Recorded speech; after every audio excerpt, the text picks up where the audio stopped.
Okay, I'm now going to turn it over to Laura Rosbert with Shopworks. It's so good to be with you today. We're excited for this to really be participatory. So throw questions in the chat, but really excited to hear your questions and thoughts. We'll have 20 minutes at the end at least for that. So we're going to just do a round of intros of who's here to begin with, and then we'll dive right deep in. So I'm Laura Rosbert. I'm with Shopworks Architecture. I wear many hats here, do a lot of work with nonprofits building housing. My former life was in the nonprofit world and helped build and develop supportive housing in that role. I'll introduce Chad. I'm Chad Holtzinger. I'm an architect at Shopworks Architecture, and pleased to be here to share some of our research and stuff like that. And Sam, you're up. My name is Sam Grabowska. My PhD is in architecture with a cognate and cultural anthropology. And I joined the Shopworks kind of research team for the trauma-informed design portion for about a year now. And I'm working on the kind of phenomenological and bodily impacts of space for people who have experienced trauma. Do the folks at Share want to introduce themselves? Sure. Hi there. I'm Jennifer Wilson. I'm at the Center for Housing and Homelessness Research at the University of Denver. We're housed in the Graduate School of Social Work.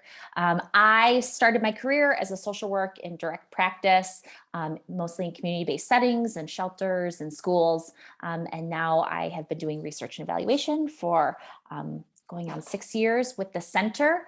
Danny? Thanks, Jen. Hello, everyone. I'm Daniel Brisson. I'm the director of the Center for Housing and Homelessness Research at the Graduate School of Social Work at DU. I'm also a professor there. And at the center, we do research on issues related to poverty, housing insecurity, and homelessness. And super excited to be part of this really groundbreaking work on trauma-informed design. And Rochelle. Hey, everyone. My name is Rochelle Maker. I'm with Group 14. We're a sustainability consulting firm based here in Denver, and we work on affordable housing, throughout Colorado and the nation. And I'm really focused on developing sustainable, healthy housing. And my background is in anthropology and behavioral studies. And yeah, I think that's it. Happy to be part of this team and happy to be here today. Back to you, Laura. Great. Thanks, Rochelle. Awesome. So just to give you a little bit of a flow for the day, we're just going to do some kind of foundation building around trauma because we need to define that before we spend a whole webinar talking about it. And then Rochelle's going to share a bit about really great research in biophilia. And then we're going to dive deep into this trauma-informed design research project we did 2 years ago. And then Sam and Chad are going to talk about kind of the architecture piece. I'm going to talk about how we actually implement trauma-informed design on our projects, what that looks like. And then we'll have some time for some Q&A. So let's get started. So our team's entry into trauma-informed design really started at Arroyo Village. So this is a partnership between the Dolores Project and Rocky Mountain Communities. The redevelopment of a full city block here in Denver in the West Colfax neighborhood that designed 35 supportive housing units, a brand new homeless shelter from the ground up, and 95 workforce units. And I was serving as deputy director and interim executive director at the Dolores Project and implementing trauma-informed care at the shelter while we were designing this building.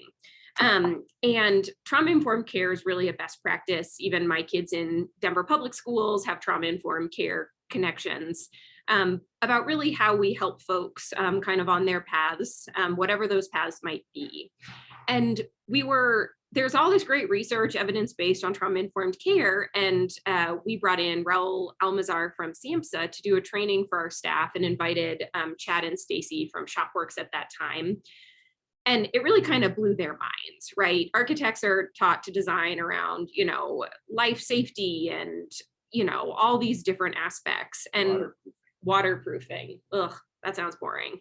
And instead, we were like, that's great and all, but what you need to do is design for the mental health of the people who are going to exist in this building, both staff and residents and guests. And so we started doing research over, well, what does trauma-informed design, what does that even mean? And found a lot of guidance on healthcare clinics and therapy offices, but not a lot on what people's homes look like.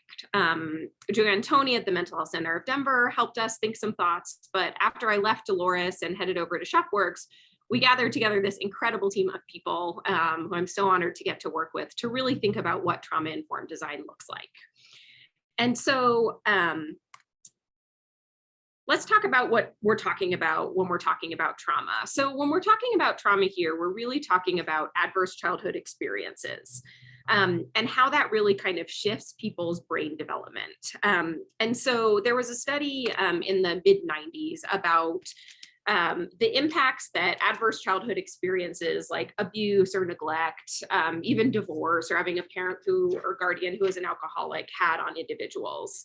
And what they found is that actually the majority of Americans have an ACE score, is what it's called, of at least 1, and that there are really significant outcomes connected to having higher level of ACEs. So if you have an ACE score of 2 or more, you're 4 times more likely to label yourself an alcoholic. People who had an ACE score of 6 or higher die 20 years earlier on average than those with an ACE score of 0. And it's connected to kind of all of these health outcomes. Some make sense, right? Like depression, but it's also connected to things like cancer and heart disease and stroke and diabetes. And this is really because it shifts your body's systems and your brain and how it's connected. And so there's this really great TED talk that I'll throw in the chat later by Dr. Nadine Burke-Harris. And it's really asking kind of why with these kind of traumatic experiences do we see these effects 30, 40 years later? And she notes it's really about this impact that stress has on the body. That when you're constantly living in fight or flight, when you're living in kind of a trauma-filled situation, it shifts your brain. It inhibits your prefrontal cortex that's responsible for executive functioning, thinking higher level thoughts. It shifts the nucleus incubus, the pleasure and reward center of the brain. And so this stress response, that's an adaptive behavior, right? It's what keeps you alive when you encounter a bear in the woods. It goes from being adaptive to being health damaging. And so with that kind of understanding, acknowledging at Dolores, we were building housing for folks experiencing homelessness. 99% of the folks who existed in our shelter self-reported that they had some of these major traumas. And so as we thought about how do we design these buildings, we have trauma-informed care to build upon, but how do these concepts and these ideas, how should they impact, what we're doing inside and outside of buildings? And so we built on trauma-informed care, and we also had the ability to build upon the ideas of biophilia and had Rochelle's great expertise to build upon. So Rochelle, I'm gonna pass it off to you. Great, thank you, Laura.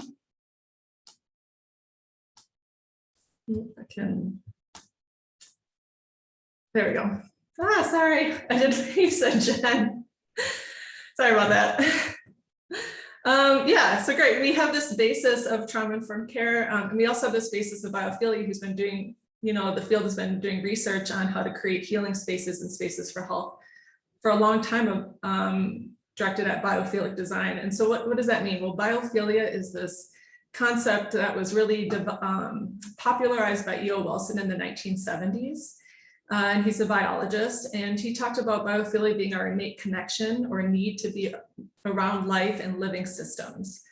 And this really points to the physicality of our environment and how it influences us as a whole. And because we spend, over 95% of our time indoors, these spaces can be very stressful and triggering. They can be spaces of a lot of crowding and noise and sharp angles, or they can be spaces of healing that can be welcoming and warm and transparent and beautiful. And so we're really interested in how we can use these spaces then to design and support people in their healing and even thriving process, not only to create places that do less harm, but also create spaces where people can actually can be restored.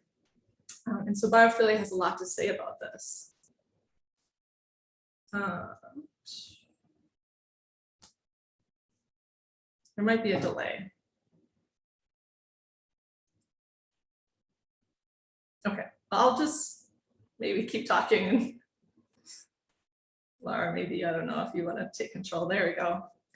And so there's a lot of research that's been done over the last few decades, specifically on our contact to nature, both outdoors, but also how we're bringing these natural elements into the indoors.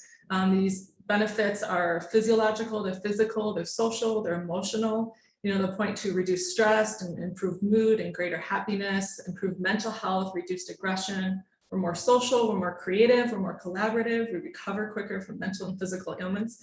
And the list kind of goes on and on. There's a lot of benefits to being in and around nature. We also know that being in an urban setting, we have just the opposite experience. The individual's pulse rates are higher, our systolic blood pressure is higher, our cortisol levels are higher, parasympathetic activity is increased, and our immune functioning is lower. And so this is all very stressful to all of our bodies all of the time. And this leads to a lot of mental fatigue. And mental fatigue is really one of the biggest battles that we all experience on a regular basis. When we're more mentally fatigued, we don't make good life decisions, we have difficulty coping, we're more irritable, we can't use our prefrontal cortex as well, we're much more reactionary, and we're much less present with the here and now. So this is true for all of us just dealing with life situations and being in an urban setting. But this is especially true for people, our residents that are living in affordable housing. We add a whole nother layer of stress with their life conditions of, you know, dealing with economic issues, reliable transportation, concerns about safety and security, concerns about having, you know, access to good healthcare, the well-being of their children. So we have this whole other layer of stress that we're adding on. It's very debilitating. And then in addition, we have for our residents in permanent supportive housing that have either experienced acute trauma or a lifetime of traumas, we have this whole other layer of stress. You know, residents that are been homeless, or they're dealing with domestic violence or abuse, or, you know, we're veterans with PTSD, you know, have mental health concerns, or and so forth. So all of our residents that are often in permanent supportive housing, again, we have this whole other layer of stress that is continually fatiguing on us and dragging us down, doesn't allow us to access the surplus in our brain, and also especially to use our prefrontal cortex to understand our environments in a more logical level. Go to the next slide. Yeah, and so attention restoration theory starts to speak to this, and this is a theory that we use a lot in biophilic design. It was developed by Kaplan and Kaplan, and they talk about how life histories and our current situations could be very debilitating and can be very mentally fatiguing. But when we're in and around nature and natural systems, and not only though it draws our attention and engages us, it does so without fatiguing us, and it actually restores us. And so we see evidence of this in recovery times in hospitals, you know, people being able to get released from hospitals sooner. We see it in terms of student test scores in schools, in terms of, you know, people's productivity, their collaboration, their creativity in office spaces. And we also see proof of this in housing. And one of the first studies done on this was done by Ming Kuo, and she was looking at the effects of crowding in Chicago public housing. And when she started to look at our data, she noticed something really interesting, that the people facing the interior courtyard with a little bit of greenery and trees had a very different experience than the people facing kind of the streets and the parking lots. And similar studies have been done since that really point to that residents with views of nature have less mental fatigue. There's a reduction in domestic violence and aggression, better performances on measures of attentional functionality. There's lower drug and crime rates, increased trust of your neighbors, and children have better concentration and self-regulation, not only at home, but at school as well. So this is obviously like results that we want for all of us and for all of our residents. And so it's important to realize that these results isn't simply because like it feels good to be around nature. But that there's actually a lot of science behind it. And a lot of that science is really pointing to the fact that we are a biological being that evolved in nature, and that we are especially attuned, and our senses are especially attuned to certain aspects of nature. And so when we can bring these elements into our life, then we're able to function much better. And one of these things is daylight color. And so associated with daylight color is our circadian rhythms. And with a kind of a healthy, fully functioning body, our circadian rhythms would be fully aligned with the color of daylight. But when that isn't happening, our sleep patterns are disrupted, have less ability to cope. We are, again, more irritable, kind of going back to a lot of those elements of fatigue. We don't have great use of our cognitive functioning.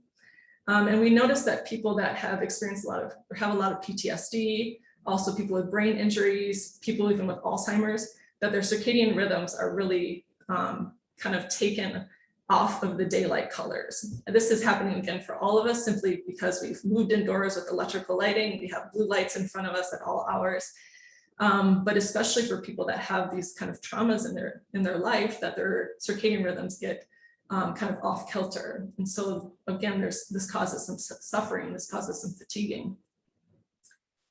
We are also attuned to certain pattern cues, and we call these biomorphic forms or fractals. And these are these repeated patterns that we see in nature everywhere. We aren't aware of them, but they're everywhere. They're in trees, they're in grass, they're in shells, they're in clouds, they're in lightning, they're in broccoli. Everything that nature creates is these repeated patterns that we see over and over and over again. And our brain is especially tuned to seek out these fractal patterns. And when we see them, we associate them with living and thriving, because we associate that with life. If we have living and thriving fractals around us, we are in a state of comfort and more in a state of thriving. When we look around and we have like sleek, walls without anything on them, very sleek, we have planes of glass and metal and plastic around us, we have a harder time actually interacting with this environment because we don't see it as thriving, and our brain doesn't recognize the fractals around us. So again, we take more time to understand our environment. This takes more stress, or this stresses us more and it fatigues us more. This is similar to sensory cues. So we design our spaces typically to be very visually oriented. And we don't really think about, when we, as architects or as designers, how we incorporate the other senses. And Sam will probably talk about this a bit more. But this is really important because we use all of our senses to understand our environment and to make sense of it. And what happens is when we're super only oriented towards the visual, and we're cutting off, our olfactory or our auditory and our touch and all this other stuff, it's very disorienting for our body. And even a lot of times, if we talk about noise and talk about smells in our built environment, it's about how to stop them, right? How to eliminate them, which is also important when they're disturbing, but we don't want to do it at the lack of creating a sensory deprived environment where our visual is like overstimulated, but the rest are deprived. Again, this is very disorienting. And then there's also just primal instinct that when we go into a space for our own safety and our own security, we go into the space and look at where we need to put ourselves in order to thrive. And so we're always looking for prospect, and we're always looking for refuge. We walk into a restaurant, we look for this, we walk into an office space, we walk into a home. We're looking for places of prospect where we have great viewpoints. We know our opportunities, we know our threats, we know what we need to go after, what we need to avoid. We're looking for places of refuge where we can have protection against our back, so we can be more kind of focused on ourselves, or we can go more internal without being worried about, external stimuli. And so we're seeking out these places all of the time. And so these four kind of scientific backing around biophilia is also something that we've taken into trauma-informed design to really create spaces that, like I said, not only do less harm, but actually allow people to thrive. So for biophilia, just really quickly, this looks like things like nature in the space, giving people access to daylight, natural ventilation. Pets are really important, plants, things like this. Natural analogs is when we mimic different aspects of nature, but it isn't nature in and of itself. So this could be carpeting or flooring that mimics fractals, use of natural materials, which is very grounding. It's also very porous, allows us to interact with it and use multiple senses. Being playful with shadows throughout the day, that sort of thing. And then nature of the space, and this is what I was talking about, the how we design the spaces for prospect, for refuge, creating circular spaces that allow for community and for openness. And it's important with all this stuff that we talked about today. It's not like a checklist. We don't say, okay, we have some plants and we have a wood table and we have a few places for people to hang out. So there's some diversity. And now we're biophilic and now we're trauma informed. But it has to be a much more holistic process that incorporates a lot of the context and really understanding people's lived experiences and their histories and their culture. And Jennifer will talk a lot more about that piece as well. So I'll hand it over. Great. Thank you so much, Rochelle. So like Laura said in the intro, today I'll be talking about our group's research and learnings on this topic of trauma-informed design. There we go. In 2019, we initiated an exploratory study of this topic by collecting data from 3 different sites around Colorado. So all 3 sites were supportive housing for folks who had experienced homelessness, and all 3 were places where a trauma-informed lens had been intentionally integrated into the design. We initially conducted a total of 11 focus groups across the 3 sites. So with residents, real focus on residents, but also making sure to speak with staff at each of the sites. We really wanted to anchor our understanding of trauma-informed design in the lived experience and the expertise of those who live and work in these spaces. And over the last 2.5 years, since the initial study in 2019, we've had the privilege and the honor of interviewing over 500 people on this topic. So the framework that I'll be sharing with you today, while it was born out of that initial study in 2019, we've certainly been testing our learnings, our assumptions, and really just iterating on this work. So back to the 2019 study, as you can imagine, 3 sites, 11 focus groups, plus we did tours, we collected observational data. There were multiple team members doing all of this. It resulted in piles of information and a really big question about how to organize what we were hearing. It was obvious that everyone's experiences, you know, the triggers, what they expressed that they were needing the most, were truly unique, right? And sometimes worlds apart. So one person says they seek calm and solitude. Another person seeks 24/7 human contact, lots of outside stimulus. So right away, this confirmed that trauma-informed design, it wasn't a one-size-fits-all solution, or like Rochelle said, it wasn't going to be a checklist detailing how to ensure that a design is trauma-informed for everyone in every way. So rather than pinpoint exact specifications of trauma-informed design, we tried to identify higher level sort of constructs or unifying themes that speak to broader aspects of the building experience as it pertains to trauma and the body. So after several iterations, we eventually arrived at this framework. We found that 3 principles seem to live at the center of the trauma-informed design decision-making process. We call them our 3 C's for designing for health and healing. And these are comfort, community, and choice. Around the 3 C's are the six core values, which support and guide the decision-making process from the very beginning to the very end.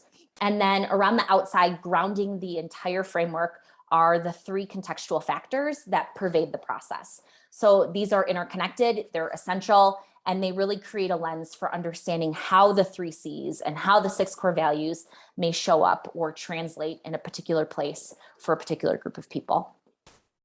So I'm really going to focus on the 3 C's today, which again, we believe are truly at the heart of the trauma-informed design decision-making process.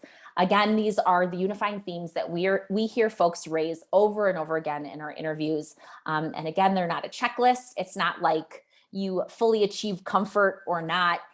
Rather, we believe that they embody a more holistic mindset, much like biophilia, or a more holistic approach to this work. So imagine them serving as a set of conditions to weigh how and to what extent these elements have been integrated into the design throughout the building. So I'm going to start with comfort. Comfort describes the quality of materials in a space, right? The elements that allow a person to be at ease, to let their guard down, to feel at home. So these are natural elements, like Rochelle described nature in the space. This is wood, stone, plants, sunlight. These are opportunities for self-soothing, like the rocking chairs up in the top right-hand corner. Comfort also describes attention to aesthetics, elements that spark joy. So appealing or calming wall colors that assist with wayfinding. And they also provide an anchor for one's identity. So in one of our building tours, one of the residents proudly said, "We're the purple floor." So it was as though they anchored their identity as a purple floor member in the building. And we'll talk a bit more about identity anchors later on. In another building, residents were quick to note the, really beautiful luxe light fixtures. They talked about the incredible artwork. And so these details, they're not only appealing to the senses, but they really communicate value, right? They infuse a sense of dignity in the space. So as to say, you're worth these special considerations. One resident was talking about, in one of the focus groups, talked about this artwork in the bottom right-hand corner. The artwork kind of screens the mailboxes. And they said, "I can't believe they would give us this just for checking our mail." So again, just elements that communicate value. In terms of community, we knew that community would play a key role in trauma-informed design. The role of human interaction is critical to healing. However, the research presented quite a bit of nuance related to various dimensions or layers of community in a building. This always sort of excites me. So what we found was that there were two types of primary community that people described: internal community, that's in the building, on the property, and then external community. So in terms of the internal community, there were three subgroups. There was the community on a floor, your neighbors on a floor. There was community built with people you share interests with, so folks you garden with on the rooftop, folks you smoke with on the patio. And then there were resident and staff interactions and staff interactions, so community with staff. And so I'd love to just offer a little bit of detail on two of those. In terms of your neighbors on the floor, there's direct but also indirect intimacy there, right? So these are folks, you can hear what they're saying, you can smell what they're cooking. And there are a few places on a floor where interaction is forced between these individuals. And so laundry was an example that came up again, continues to come up.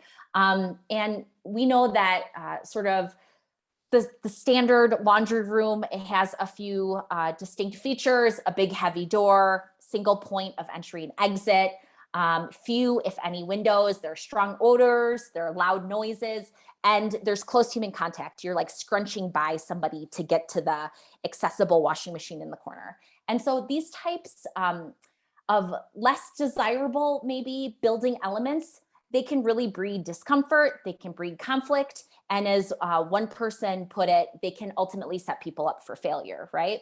And so Shopworks really heard this feedback and immediately designed something that they call the laundry spa, which I believe they'll talk about more a bit later, but you can see there's a photo of one in the top left-hand corner. And so these are airy spaces, beautiful spaces where folks can put their laundry in and hang out. So you imagine, for folks who have experienced homelessness, the entire contents of the bag they carry with them might be in that washing machine. And so oftentimes folks talk about not wanting to leave it, right? And so they can put their laundry in, hang out, read a book. Sometimes these rooms have exercise equipment, just really dignified spaces for people to interact. And in our research, we hear over and over again that these new laundry spas are a favorite place in the building for residents and staff. They often have the best views. People will hang out and watch TV in these rooms. And so just really elevating this experience and setting people up for success. In terms of staff interactions, we also heard that amenity spaces, and we observed that amenity spaces far from staff were less utilized, oftentimes empty, like a workout room or a community room on a second floor. And that people expressed wanting to meet and interact with others, but in non-secluded settings, in the presence of staff. And so just being really mindful about staff proximity to these amenity spaces. In terms of the external community, again, we heard a bit of nuance here, three sort of subcategories, that folks were interacting with visitors who are not residents of the building, but coming to visit. Folks described interacting with the neighbors of the building. So the fact that, we are each other's primary view and the significance of that. And then interactions with the rest of the city, right? The proximity to walking paths or bus routes. And so I'd love to just highlight a quick example that someone gave, which felt really profound to me. A resident talked about having her husband visit her in the new building. And she said she didn't like to have him come inside. She didn't want him in the lobby. She didn't want him in her unit. And so they would interact out front of the building. And there was no real porch and there was no seating. And so they would sit next to the storm drain. And that's where they would sort of do their work and talk about their relationship. And just had there been a consideration about the potential that folks are meeting outside, out front of the building, or maybe folks lingering out front because they're hesitant to come in that first time, and really creating dedicated spaces to honor that form of connection or layer of community. So these layers of community, they just provide another consideration for weighing whether the design has been responsive to different places and types of connection.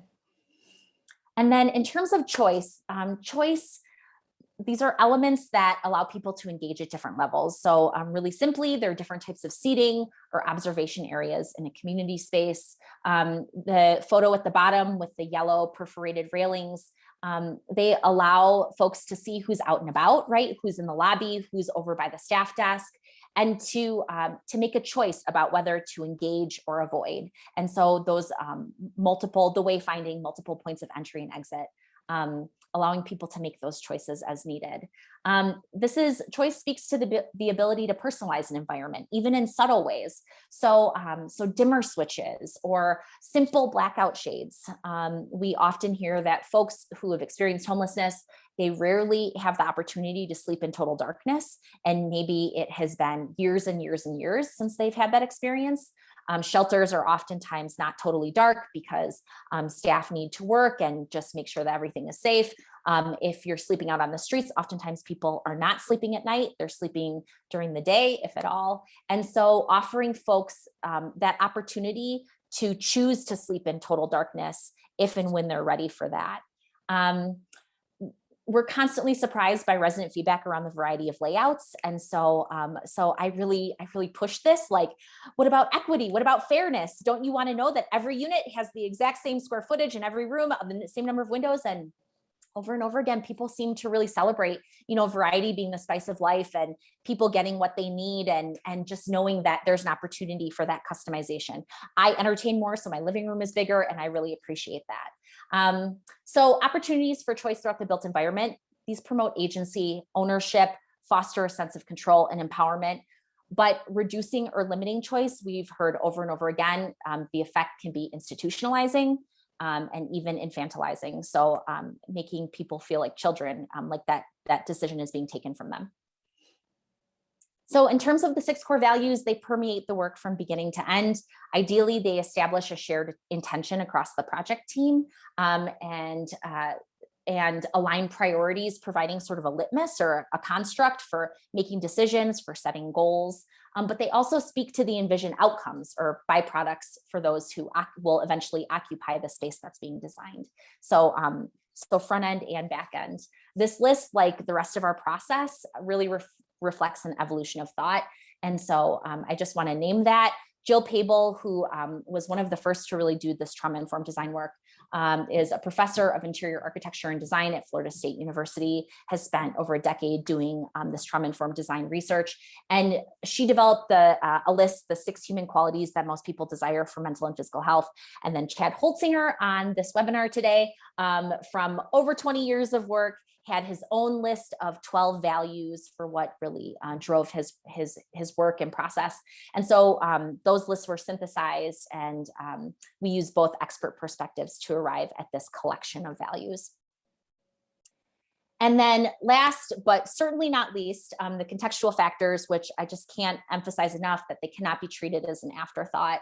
To us, context pervades every aspect of this process. So context, it grounds the work, it translates what comfort, community, and choice may mean or look like in a particular place to a particular group of people.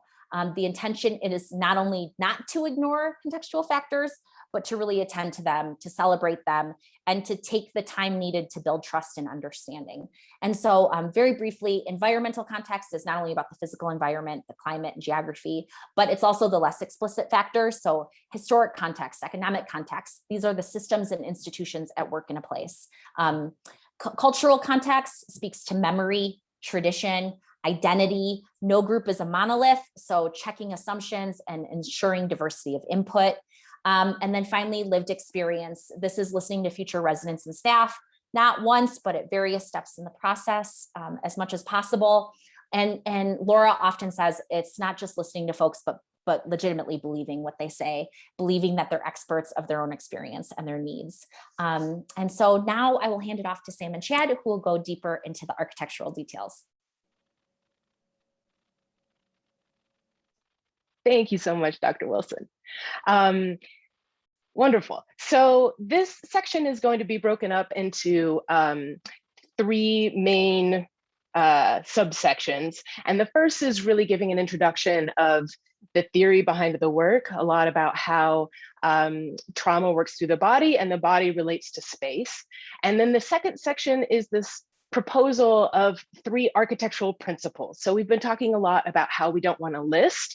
And so these principles are kind of organizing ways and constructs to approach space to really optimize the amount of choice and complexity that we give to people who will be residing and working in the spaces. And then the last section, Chad Holtzinger from Shopworks Architecture will hop in and walk us through some Shopworks projects to really illustrate and ground what this theory looks like in practice.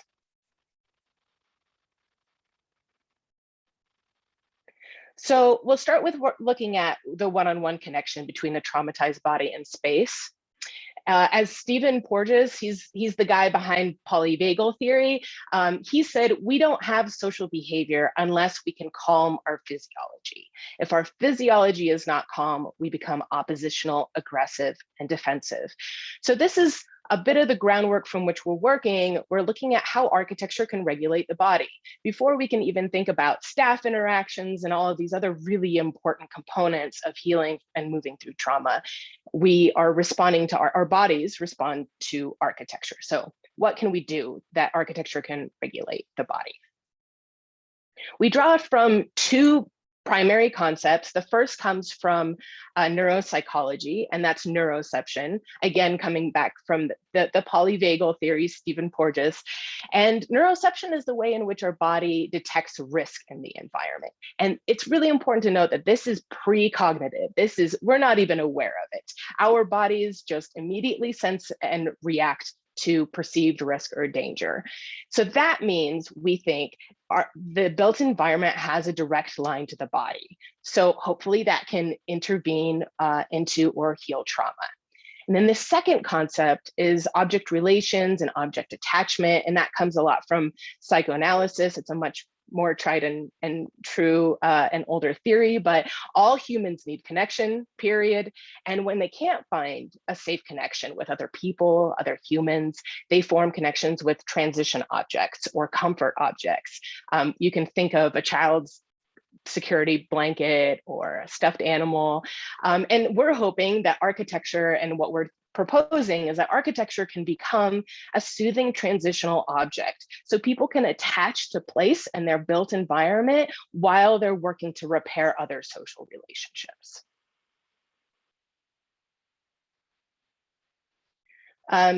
So we're looking at, oops, I believe I missed one. Forgive me for one moment. There we go. So Bessel van der Kolk is pretty foundational in this work, is looking at how trauma is stored in our bodies as a physiological response. So when something in the environment reminds us of the original traumatic event, our emotional and survival centers in the brain go into overdrive, our heart rate goes up, we have lower oxygen intake as we have shallow and rapid breathing, and a lot of the things that Rochelle was mentioning in her presentation about how we respond to the environment, all of that goes into overdrive. And our body becomes dysregulated, and sensory information is either blocked, frozen, or amplified.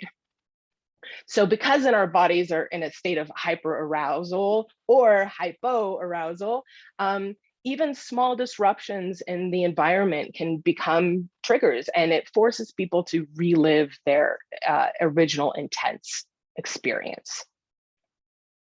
Dr. Wilson did a great job talking about already a lot of these common triggers in the environment, like disruptive sounds, unpleasant odors, lack of security, visual noise, uncomfortable sensations, and institutional materials. And I just want to take a minute also to think about institutional materials, because there are things that as soon as things become kind of standards, building standards, professional standards, and they're repeated across architectural typologies, they themselves can become an architectural trauma that is held and follows through people as they move through space.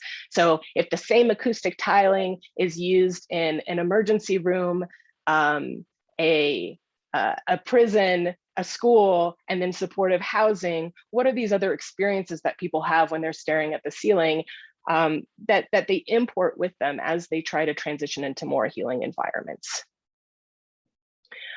We can also think generally of spatial hotspots, and these can either be places of conflict or positive social interaction. But as far as the negative interactions are concerned, these are often front entryways, stairwells, elevators, hallways, doorways, really things that happen in circulation threshold areas, movement areas.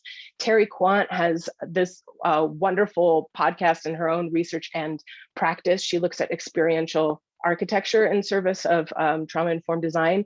And she talks about how the waiting room in the ER is so counter to what our bodies need. So we're coming into the emergency room in a state of duress. Our kind of fight and flight system is wanting to move and move and move, and we want to solve the problem that we're having, this crisis that we're having. And instead, the architectural programming is basically forcing you to have all these pausing, waiting moments that instead of helping process all of those stress reactions in our body, we're basically containing them and exacerbating those connections. So we're thinking about architecture as a way of somatic processing, basically how we can offer environments that that help process traumatic responses. So ideally, we build a building that doesn't trigger people. In a perfect world, there are no triggers at all. But even in that situation, even when the built environment is, I'm sorry. So even when the built environment is perfect, obviously there are going to be other stressors like humans, for example. So in the case that we no longer are, when our bodies are already triggered, how do we design for fight, flight, freeze, or fawn responses? And you're probably already familiar with fight and flight. More recently, people are adding more adaptive responses that are very common. Freeze and fawn being this kind of like profuse people pleasing and passivity. So once the body is one of these states, how do we design for it? Let me see if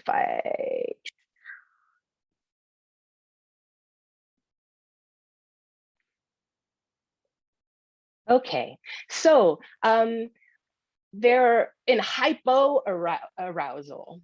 We can think of, say, the fawning state.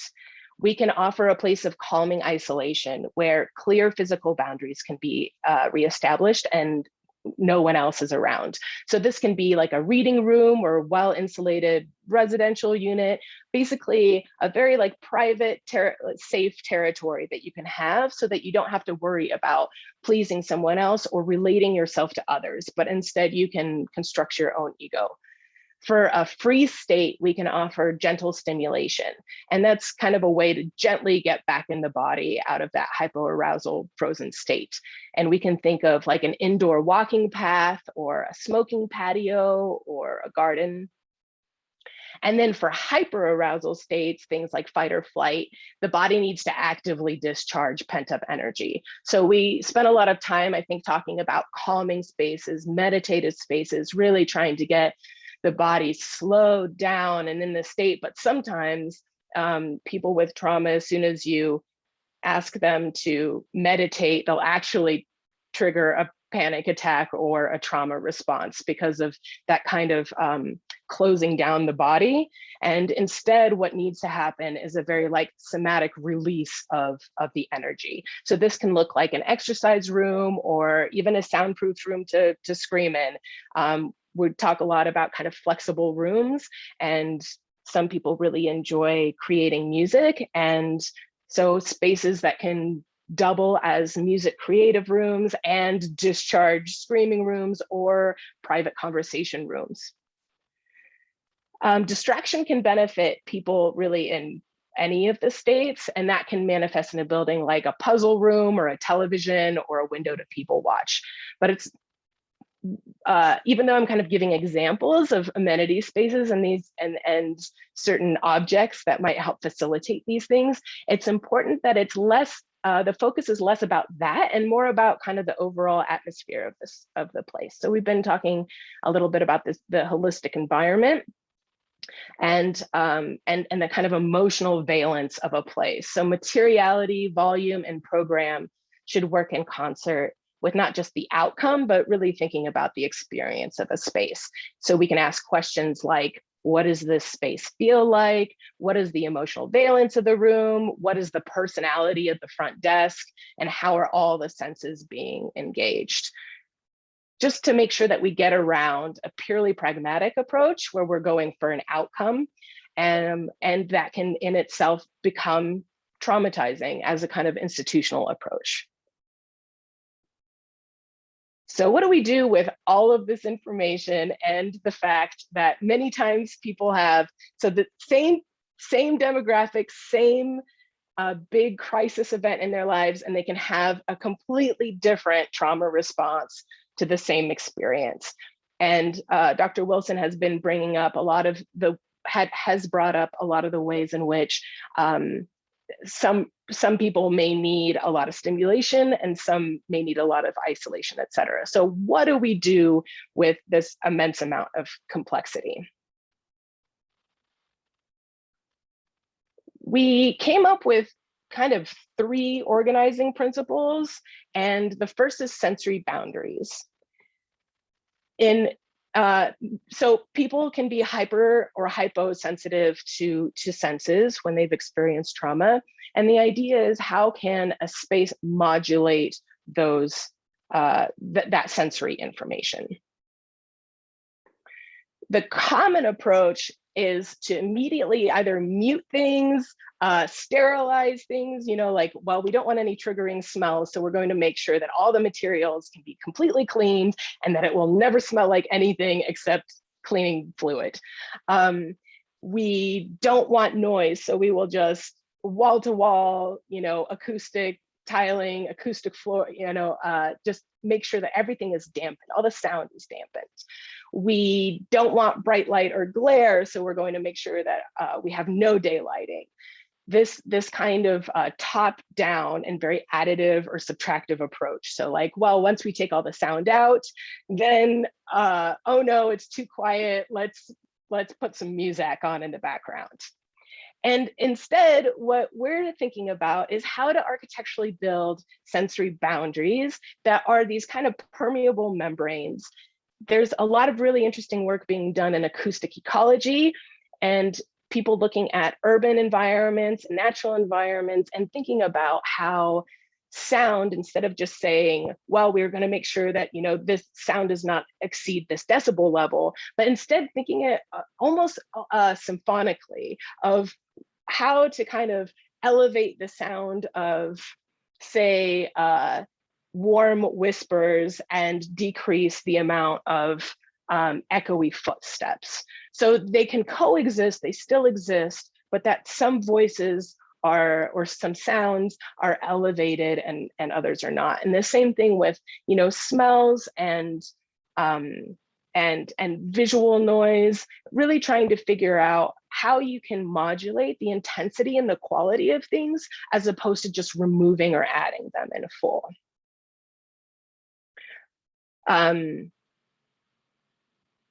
Oh, and this can look like an interior window in a staff space. You know, you can have, so you have visual information going through, but you don't have smell or sound.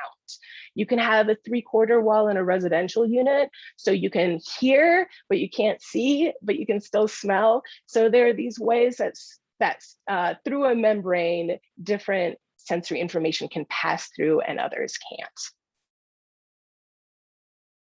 The second principle is nested layers. And this is a way in which you can offer a lot of complexity and choice and wrestle with those binary oppositions of compression and expansion, public and private, introverted and extroverted, professional and residential. So when there are so many kind of seemingly competing elements, how can you create out of one space an element with all of these smaller areas without using walls? So instead of having one big room that basically has the same atmosphere throughout, that has one circulation path that goes straight through, thinking about how one can add rugs, dropped ceilings, kind of out of light fixtures, extruded walls, even rugs with some table and chairs around them, and how those kind of can create these little niches and nooks and areas within a bigger space. And then lastly, this idea of identity anchors. And that a lot of things come in play here. One is culture, another is time, another is that which is familiar. So thinking about how trauma disorders time, that things in the past are brought immediately to the present and the future is basically erased. And we think that by building things that relate to, say, the regional or neighborhood history of the environment will provide kind of a sense of geological time, of eras and human time, that will help kind of reorder those things, for example. That personalized spaces, Dr. Wilson mentioned that, having nooks and areas to display art and murals and things like that will help people connect to it. And then also this idea of familiarity. Trauma is really triggered a lot when something is going against our expectations or is really unfamiliar. So to try to figure out what is familiar enough to people to allow them to feel comfortable in an area. And again, this being on the left being a common approach of thinking of this monolith or relying on a neutral, and just to underscore that there's never a neutral. Neutrals come from places and they always have associations and kind of power systems that are underlying the neutral. And so instead of thinking about one quote unquote neutral thing, to think about how to add complexity to those. So I'll hand it off to Chad, who will run you through what all this looks like. Yep. Chad, are you good?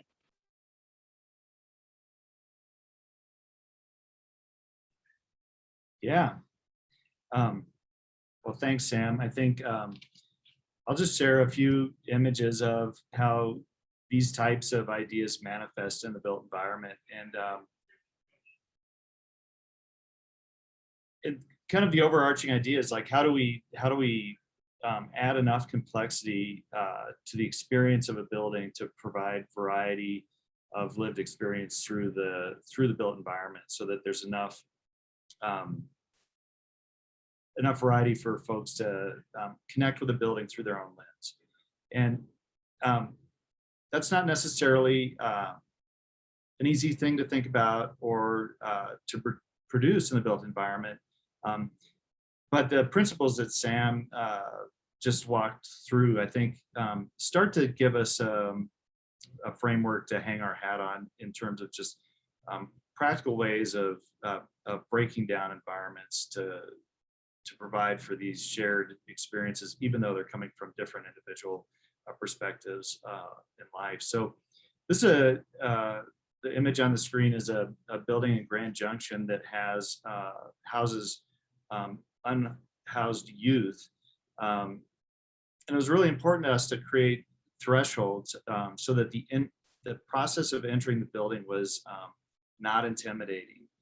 And there's a lot of ways we did that. The way the building touches the sky kind of softens the expression. The kind of gable with a little subordinate entry gable, you know, it's cute and approachable and not so scary or formal. The pathways meander. There's more than one way to that front door. You can take a way through the garden. You can take the direct route through the parking lot, up some steps or around the ramp.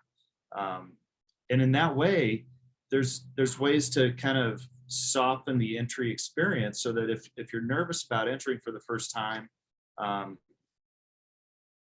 you can kind of check it out.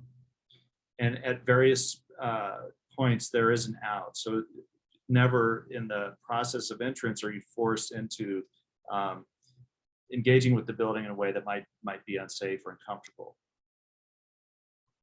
Let's see if that's here. Then moving in to the building, this is inside that gable. The room is really simple, except it's really complex simultaneously. So there's a variety of seating, scales of seating. There's places for introverts to kind of skulk in a corner and participate by eavesdropping, but that they don't have to necessarily be the center of attention, or vice versa. Somebody who's like got a robust personality and wants to own the space can do that. And that's a way of creating community and breaking down barriers of connections and actually building relationships in community. You know, the architecture, the interior expression allows for connection to the space, but it also allows for relationships to happen. You know, Laura talks too much and I'm kind of quiet, but we can kind of share the space together, and over time, you know, maybe even months, eventually introverted me will say to myself, I can talk to Laura, like, hey, what's your name? I've seen you, you know, in the lobby 100 times. I'm Chad. Maybe you're not as scary as I thought. The connection in the building too. I mean, I think we've talked a lot about safety, and safety is a perceived thing and it's a real thing, and addressing both is complicated. And the more this type of work we do, the more I realize that we rarely get it right, and we always bias something incorrectly. But at Mason Place, we decided, let's try this atrium idea. So when you step out of your apartment, you can kind of survey the entirety of the corridor system and pick your path down to the lobby. And, you know, Dr. Wilson's over there and she drives me crazy, but Sam's that way. I'm going to take that route, get by Sam. And so in that way, you know, there's a little bit of agency and connection to the environment by understanding visually and acoustically what's happening. You know, and one of the feedbacks we've received of this is that when you step out of the apartment, the sound is deafening. And so that's actually off-putting to some of the residents in the sense that it's a barrier. It's like breaking the silence in the library. It takes a lot of courage and whatever to do that.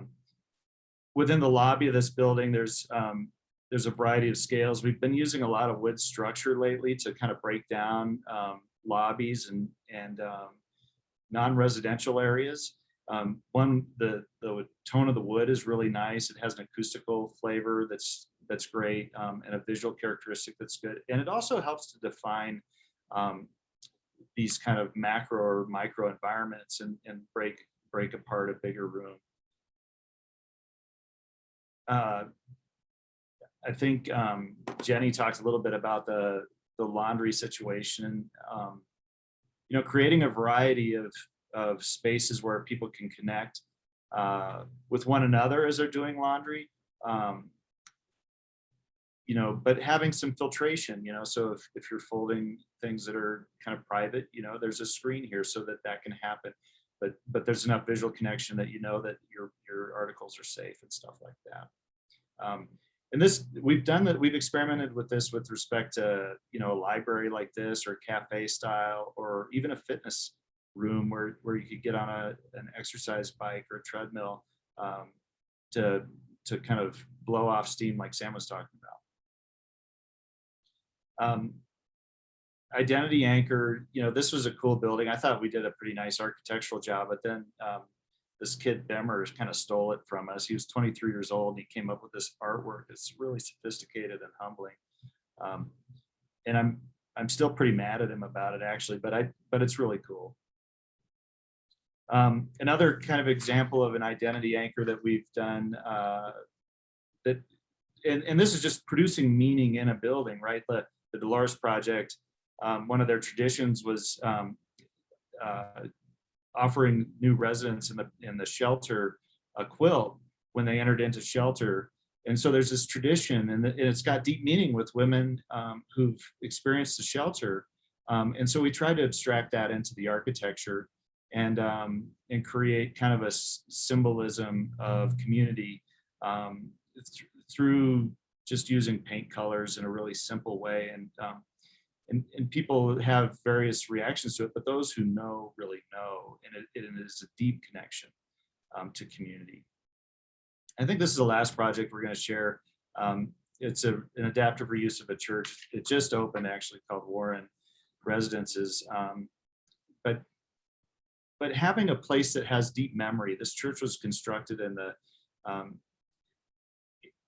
early 1900s. In a community in East Denver, and it's been kind of an icon in the neighborhood for over a century. And how do you adaptively reuse the building that has like a lot of symbolic meaning in a neighborhood and house there, but also create community within? And so, you know, at Shopworks, we were calling this Hogwarts because it's like kind of like the dining hall at Hogwarts. And it has a lot of that attribute, this really great spatial interrelationships, the quality of the sound, because the sanctuary of the church was so great acoustically, you know, that translates here. This doesn't have the same kind of vacancy quality that Mason Place did, where we missed it. This has kind of like an ambience to it. And so it creates a variety of scales and places for these relationships to happen, and these sensory filtrations instead of boundaries to happen. And so this is our state of the art and kind of what we're experimenting with. And you know, I look forward to any questions you may have. And I think I'm way over time, so sorry about that. And whoever's next. It's just me, don't worry. Oh, look, this is cute. Like these little sleeping units. Aren't these the best little things ever? Those windows. Like, holy shit. It's really great. Well, anyway. Awesome. So I'm just going to take just a couple minutes. I promise to go quick. We created a document really at the request of the affordable housing industry. And then we're super excited to get to your questions. So start throwing your questions in the chat. We have some we know that folks put in when they registered. So we've got some good ones to go off of, but really excited to hear your all's thoughts and feedback. So we put out our first initial trauma-informed design research paper in February 2020. And, you know, we were like, maybe we'll talk to 100 people about it. Like, that'd be amazing. And, you know, 14 months later, we've actually talked to over 1,500 people and trained people nationwide, impacted developments in Rhode Island and Wisconsin and all over, kind of much to our shock. And what we heard from folks was they really appreciated kind of the overall guidance and the values, but they needed us to help make it plain to them. They're like, we don't have capacity. Please tell us what to do. And so after some trial and error on kind of 15 different buildings, we developed a 4-step trauma-informed design process. You don't need to do this word for word, but we're giving you kind of all of our thoughts and would love your ideas as well.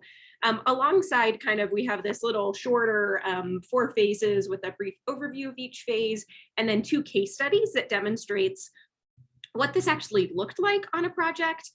We also have a manual that's the more geeky step-by-step questions, research, sources that is found on our website as well.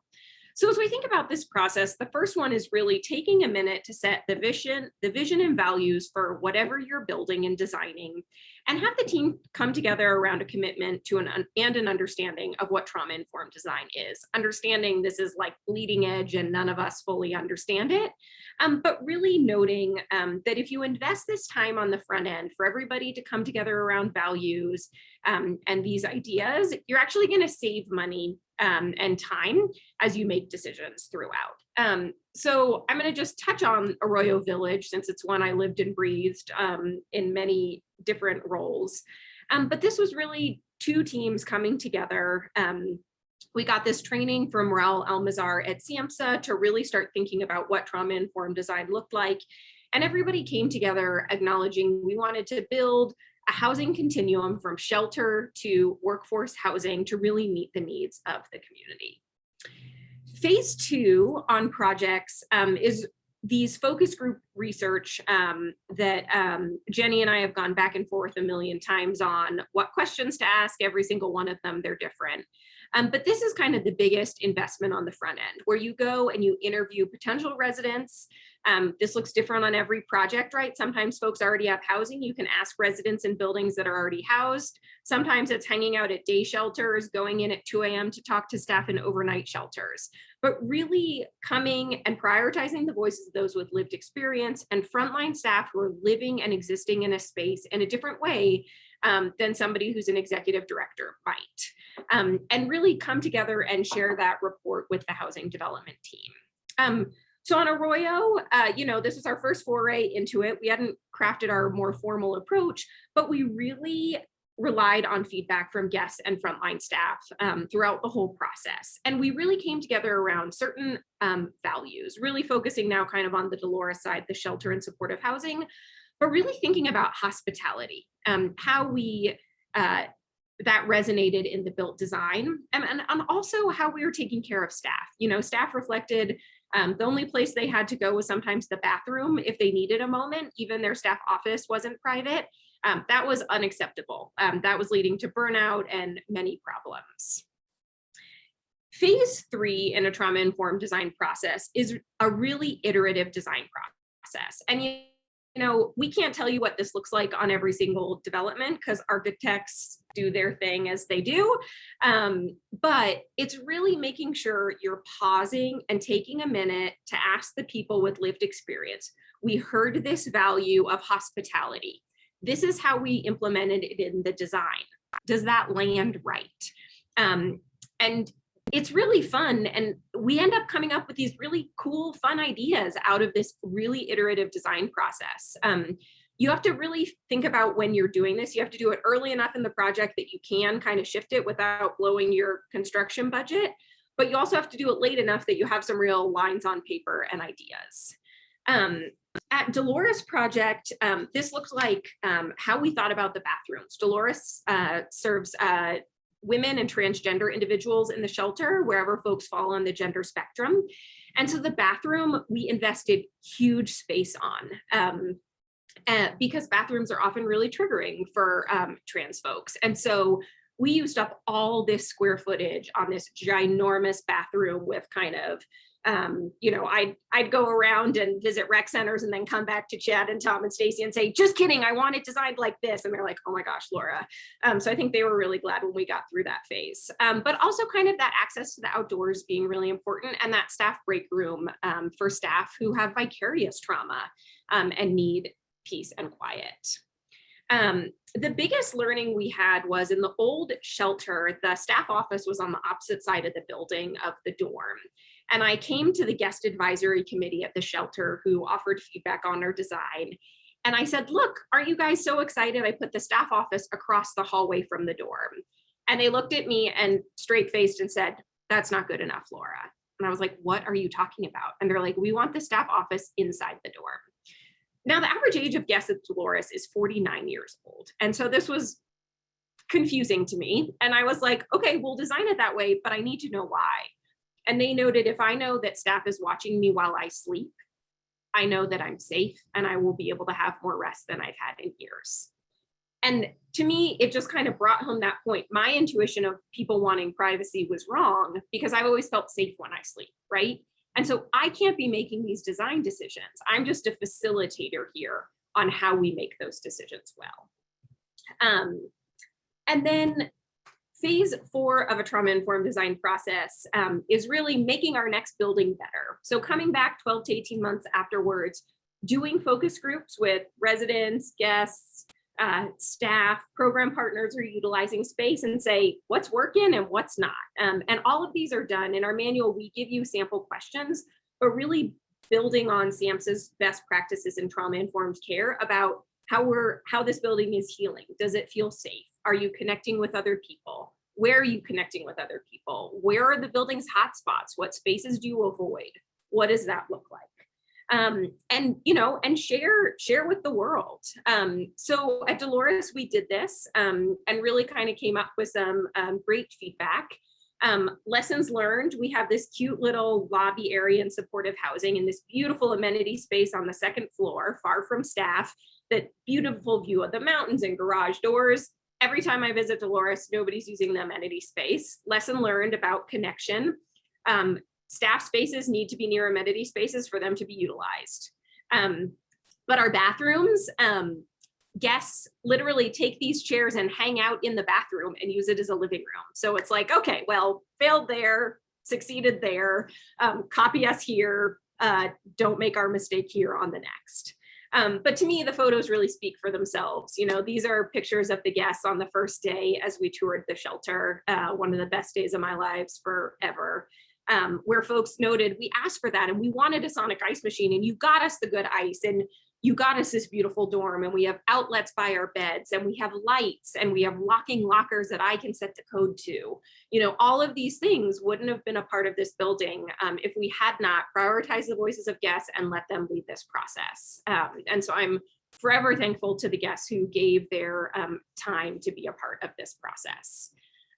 So here's all of our research that's found on our little website. And it includes that manual. And so please take and steal and email us and tell us where we got it wrong or where you have a new idea. We're really committed to doing case studies of our buildings and sharing them so that people can learn from our mistakes and the times that we get it right? How you replicate this, right? There's a laundry spa in Rhode Island, thanks to a conversation that Chad and I had with them, which is great fun. We can be better together. And don't hesitate to be in touch. I'm really excited to move into our Q&A now, but we really do hope that you will be in touch with your thoughts so that we can really think about what this looks like. So with that, I'm going to stop sharing our screen so the lovely faces of our folks you can see. And I'm going to start off with a question for Chad. Could you talk about what the cost implications of trauma-informed design are? Why, yes, Laura, I could.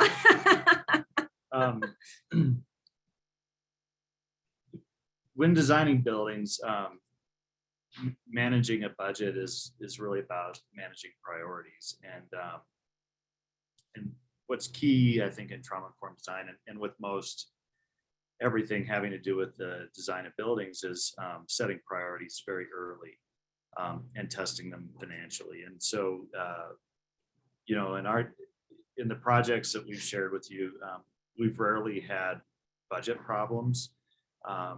We just work the priorities along the way. And so a lot of times we'll favor, for instance, these types of community spaces and outdoor spaces and these interrelationships of volumetric and sensory type priorities. We'll set that at a higher level than maybe square footage in an apartment, as a for instance, or a high-end mechanical system.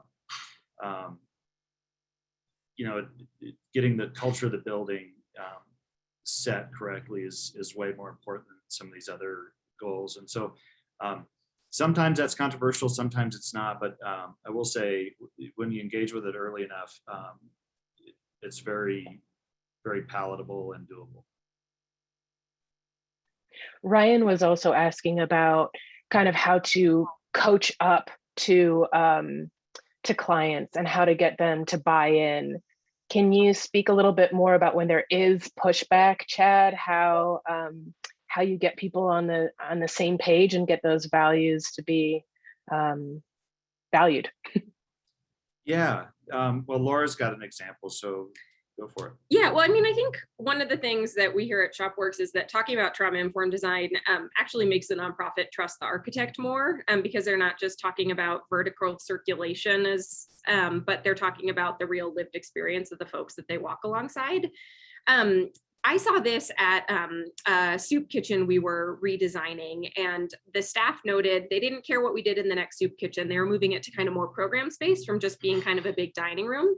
And they said, we don't care what we do, but we're getting rid of the showers. And I was like, okay. And this is a smaller town in Colorado. And I was like, okay, well, let's just see what the research says. And the research said, actually more than food, what people appreciated was having access to showers. And so being able to come and do those focus groups and not just say, I think you're incorrect here, but say the folks that you walk alongside are asking for this thing. And so let's talk about how in design, it's a management situation. How do we design it in a way that makes it easier for your staff to manage the showers? And so for me, having that data and that report to lean on so that nobody's making assumptions, but we're going off what the folks who participate in their programs and staff need. Everybody wants to go along with that. And conducting the research is really important, and finding the time. So the hardest part of all of this is finding the time before a project really gets moving. Because once it's moving, like there's so many things that have to happen concurrently and in an order. If you haven't taken the time to really deeply understand the problem you're solving, you're going to get a different outcome. You're going to go back to like rules of thumb and what I did last time and stuff like that. And it's not going to be an elevated or enlightened kind of real estate response. It's going to be here's what we did last time with with better light temperature on the lights or something like that. Because Rochelle's like, get the light temperature right. Awesome. I'm going to go to one more question that was submitted beforehand, and then I know there's some really engaging questions in the chat. But somebody asked, how do you track or quantify the impact of trauma-informed design on residents? So Danny, I'm going to invite you to share on that one. Sure, thanks. As I got the pleasure of hearing the other panelists. Yeah, in some ways it's research 101, right? Depending on what you want to track, you can simply ask people, hey, how did that impact your comfort, your community, your choice, right? And you can get some post-occupancy, post-intervention, trauma-informed design intervention response. In tracking that, there's some room for questions about validity, and the direction our team is going is to try to get pretty scientific with this and look at control group studies and what happens with trauma-informed design compared to what happens when trauma-informed design isn't present or business as usual. And so that's a basic control group design. And back to research 101, you want a conceptual or theoretical map to tell you how you expect trauma-informed design to impact indicators of individuals. And so there are the classic suspects such as depression and anxiety. And our team is working on more cutting edge indicators such as heart rate or cortisol levels or these biological indicators of trauma response as well. So like Chad said, there's an investment in things that maybe architects and developers aren't typically invested in, such as, and those things are research, right? But the indicators, there's a wide range of ways to do it. And our team hopes to be leading kind of the most scientifically rigorous approaches in the really near future. And we already have some early indicators that were a little easier to capture, like people's perceptions.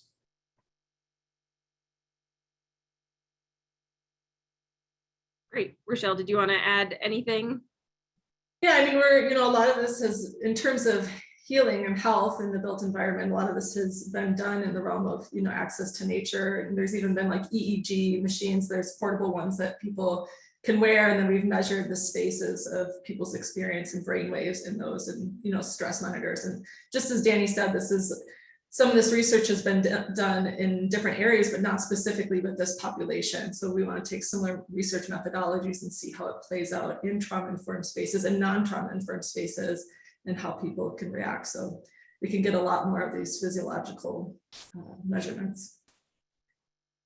And there was another question submitted about how trauma-informed design has benefited projects in terms of lease-up, CHAFA approval, and or return on investment. And I feel like this research the team is doing really kind of speaks to that return on investment. Like, when people stay housed and you don't have turnover, it benefits everybody. And how is trauma-informed design a piece of that? So that's really kind of our hope for next phase of research.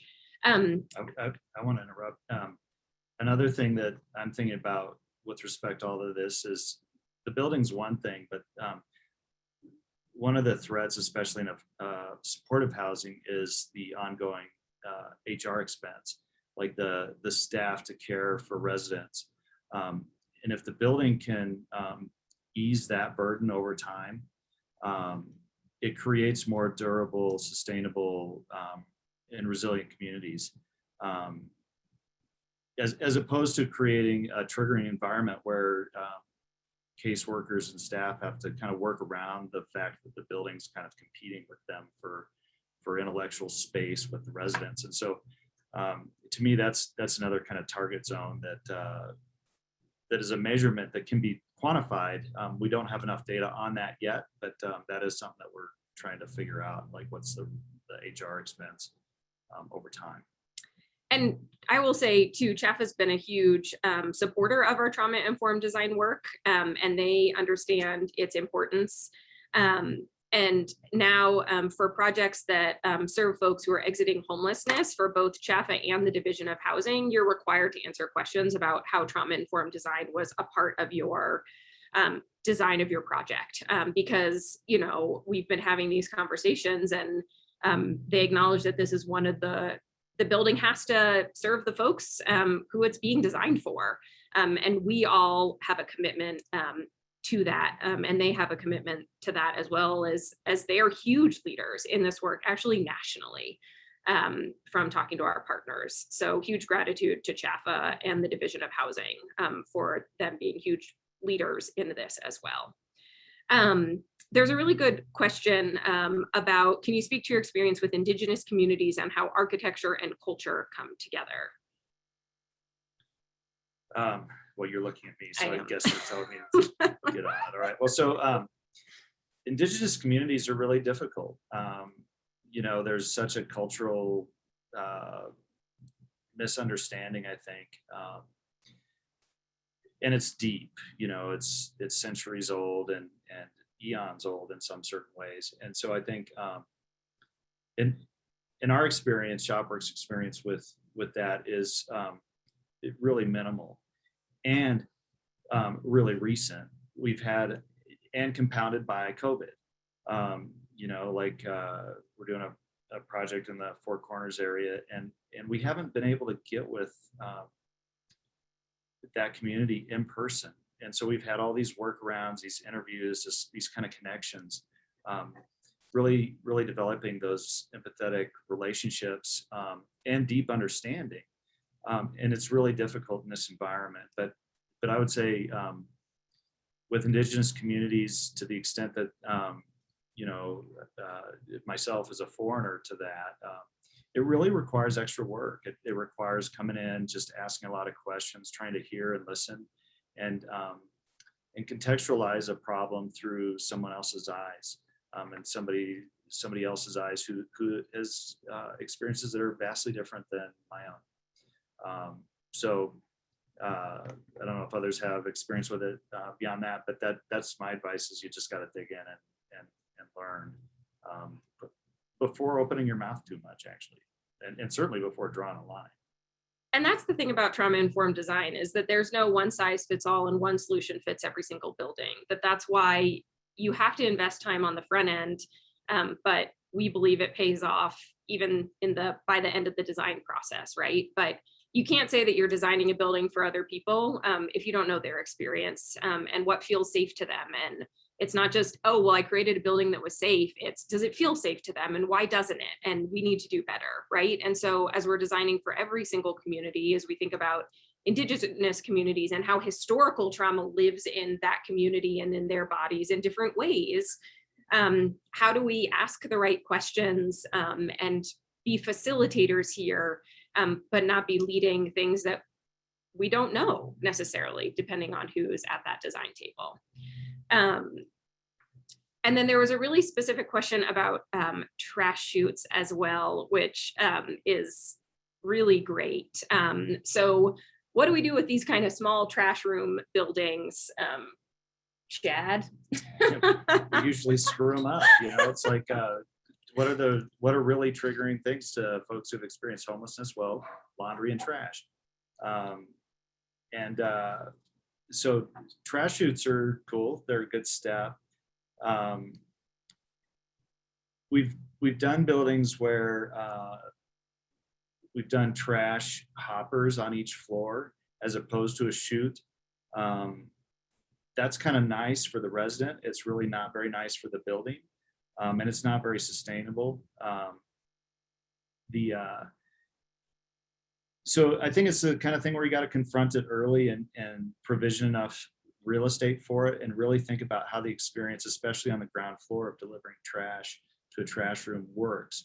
Obviously ventilation can't be overemphasized, and you know, and making it look a little less sewer-like and a little bit more like places where people go to be. You know, just those kind of, and it doesn't have to be a ton, but some kind of a psychological attribute can help. And so I think it's just a little design intention. And in this case, I'm going to argue with Sam, like ventilation is really great, really important. And Desiree has some really great comments. I know that we're at time, so I want to be respectful of that, but Desiree has some really great conversations that Sam's been also responding to in elegant ways about neurodiverse communities. ShopWorks has a building that just started construction 2 weeks ago for the Brain Injury Alliance of Colorado, for example. And so, you know, the design aspects of those spaces were really specific for folks who'd experienced and live with brain injuries and their families. And how we design differently in those spaces. So, you know, the thing about trauma-informed design is, you know, this isn't for those people over there. This is for all of us, right? The majority of Americans have an ACE score. How do we design buildings that help us all not just survive, not just exist, but experience dignity and joy and heal in partnership with the great people we get to share spaces with? So. And design for kids so that we don't have further ACEs, you know, so that I think there's a prioritization, a subtext, all of this, we're focused on buildings that for folks who had experience with homelessness, but really that's more of a Band-Aid kind of thing. It's more like, what do we do to make safe neighborhoods for children and for families and kind of reintegrate those ideas into post-industrial cities. So Laura's typing a whole bunch of stuff at like about 1 billion words per second or whatever, but we really appreciate the time and the opportunity to share our experiences with you. And I just want to extend my gratitude to this team. Like when Laura and I started messing around with this, we had no idea that we'd be surrounded by all these doctors of whatever you're doctors of. It's really humbling, actually. So so thanks for propping us up with like real thoughts and not just intuitions and stuff like that. And I don't know. That's all I got. Oh, perfect. And I think I put things in the chat, but only to the hosts and panelists, which is absolutely not helpful. Laura, I was just going to say, when I send out this recording later, I can make sure to include the resources that you've included in the chat, as well as everyone's email addresses. So if you're out there frantically trying to take down on this information, never fear, I will make sure that it reaches you. And if you have any follow-up questions, please feel free to email me. I'll make sure that we all get squared away. So do you have anything else? No, just thank you to you, Miranda, for all your work pulling off this webinar and creating this opportunity for all of us. We so appreciate you and the work that you do to make things like this happen for all of us in affordable housing in Colorado. So y'all are huge partners in this, and we're just so grateful. We love doing it, and we want to say thank you again to our wonderful panelists, and we hope to see you all again soon and to continue hearing about the amazing work that you're doing. Awesome. Thank you. Bye.